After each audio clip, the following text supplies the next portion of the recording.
بداية أشكر القضاء العراقي على إنصافي وبالتحديد القاضي رائد مصلح، وأني آسف وأعتذر عن أي تصرف بدر مني دون قصد أو تصرف مسيء، وأعيد وأكرر اعتذاري وبخيل ما يصلي على محمد وآل محمد. وهسه راح أفسر لكم شغلة من خلال كلامي حتى لا يكون اكو لا لغط ولا فلان يأول من عنده وفلان يصرح من عنده.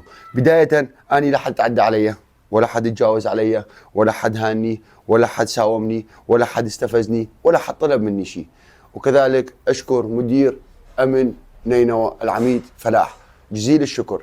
ناس تقول غسيل أموال، ناس تقول جهات تدعمه، ناس تقول منه بظهره، ناس تقول هذا بالمخدرات، ناس تقول أخذوه بتزون، ناس تقول أخذوه منه فلوس، ناس تقول ساوموه.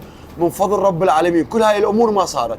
ألف الحمد لله والشكر، لا عندي شيء خالف الله ولا عندي شيء خالف القانون، وكل من يحب يجي يستثمر بهاي المدينة ويشتغل بهاي المدينة. المدينة تعم بأمن، الموصل الحبيبة وأمان واستقرار وازدهار وحركة عمرانية. واحد يطلع يقول لي أنت شلون تقول؟ شلون ما تخاف لا يبتزوك؟ شلون ما تخاف لازم جهات ساندتك؟ لا توف ليش أنا ما أخاف؟ لأن القضاء بمدينة الموصل جدا قوي، وبفضل القاضي رائد مصلح المحترم، بفضل قواتنا الأمنية البطلة، وشكر خاص للقاضي رائد مصلح على إنصافي، وشكر خاص للعميد فلاح المحترم مدير أمن نينوى، أخوكم وخادمكم أني وبخيل ما يصلي على محمد وآل محمد. وكل من يألف من عنده من فضل رب العالمين أحب أقول لك أني شخص على حد السيف أمشي، لا خالف الله سبحانه وتعالى ولا خالف القانون ولا عندي أي شغلة مسيئة. كان عندي بعض التصرفات ونبهوني عليها، وكان عندي بعض الأشخاص نبهوني عليهم، وبخيل ما يصلي على محمد وآل محمد. وأعيد وأكرر أي شخص حاب يجي يستثمر بهاي المدينة ويجي يشتغل بهاي المدينة الموصل تعم بأمن وأمان وازدهار وحركة عمرانية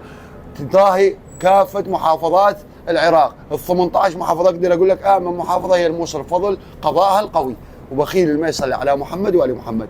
أني واحد من الناس لا حد ابتزني، لا حد عدى علي، لا حد ضربني، لا حد ساومني. اللي شافني منهار ومنصدم والباحة قمت تبكي هذا شيء طبيعي، لان انا رجال مو خريج سجون وما طاب سجن، اول مره بحياتي انسجن، ما متعود على هذا الشيء. يعني لا ابو مشاكل لا ابو سين وجيم ولا ابو قال وقلت، من شغلي على البيت ومن البيت على الشغل. فجدا انصدمت، لا حد ضربني، لا حد تجاوز علي، لا حد ساومني، لا حد طلب مني شيء. بس اني ما متعود على هاي الاجواء، ما متعود.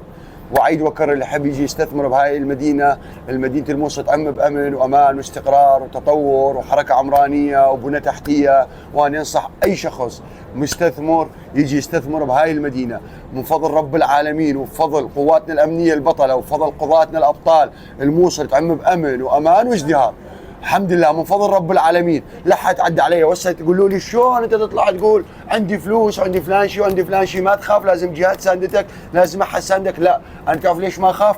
لان امن وامان بداخل مدينه الموصل وانعدام الجريمه بفضل قواتنا الامنيه البطله وبفضل قضائنا القوي.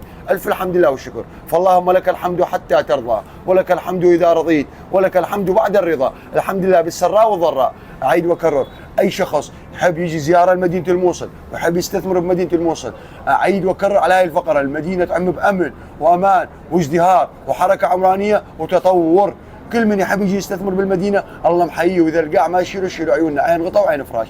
المدينه تعم بامن وامان. اعيد واكرر.